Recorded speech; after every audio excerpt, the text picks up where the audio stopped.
করতে যাই, এটা একটা মহাশক্তিধর অর্থনীতি তৈরি হবে।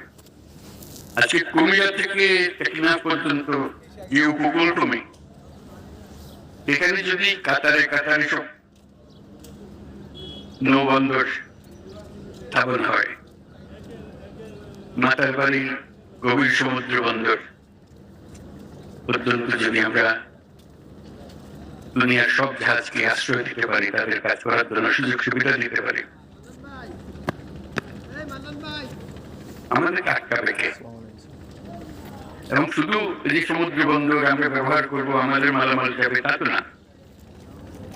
আমাদের একটা নিজস্ব অর্থনৈতিক অঞ্চল আছে, সেই অঞ্চলটাকে আমরা এখনো খুলতে পারিনি, কিন্তু অঞ্চল অপেক্ষা করছে আমাদের। আমাদের অঞ্চল হলো উত্তরে হলো নেপাল, আমাদের অঞ্চল। নেপালের সৌভাগ্য তারা হিমালয় পর্বতের